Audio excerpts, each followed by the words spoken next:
ব্রাহ্মণবাড়িয়ার বাঞ্ছারামপুরে জমে উঠেছে আধ্যাত্মিক সুফি সাধক মজ্জুবে আউলিয়া হজরত শাহানশাহ শাহ রাহাত আলী রহমতুল্লাহ আলাইহির ৭৯তম উরুস মোবারক।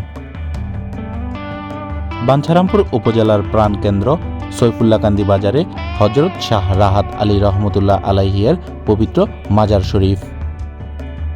শ্রাবণ মাসের ১৬, ১৭, ১৮ তারিখের দিনগুলোতে শাহ রাহাত আলীর ভক্ত আশেকানরা গুরুত্বপূর্ণ দিন হিসেবে অভিহিত করে থাকেন। অন্যান্য বছরে শাহ রাহাত আলী রহমতুল্লাহ আলাইহির মাজারে উরুস উপলক্ষে হাজার হাজার ভক্ত আশেকান জমায়েত হলেও এবছর অনেকটাই কম দেখা মিলেছে। উরুস মোবারক উপলক্ষে শান্তি শৃঙ্খলা বজায় রাখতে শাহ রাহাত আলী ছাত্র যুব ঐক্য সংগঠনের সদস্যরা একযোগে কাজ করে যাচ্ছেন।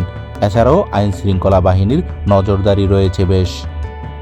বিশেষ করে হরেক রকমের দোকানপাট সাধারণ মানুষদের নজর কাড়ছেন। যদিও প্রথম প্রহরে বেচাকেনা অনেকটাই কম দেখা গেছে, তবে বিক্রেতারা আশা করছেন বেচাকেনার ধুম পড়বে ২-১ দিন পরে। এছাড়াও দেশের সার্বিক পরিস্থিতি বিবেচনা করে উরুসের সময়কাল নির্ধারণ করে দিয়েছে কর্তৃপক্ষ, যার কারণে বেচাকেনায় অনেকটা প্রভাব সৃষ্টি হয়েছে।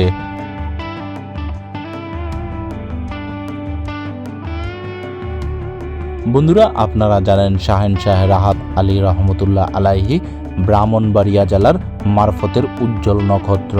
পবিত্র উরুসের শুভ আগমন উপলক্ষে ওনার সকল আশেকানদের বসেছে মিলন মেলা।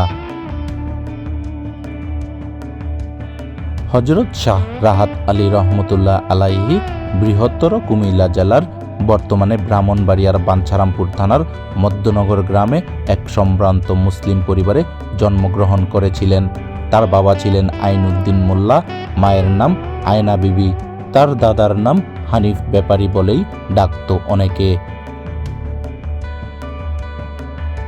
প্রতি বছর শাহ রাহাত আলী রহমতুল্লাহ আলাইহিকে ঘিরে বসে উরুস বা মেলা।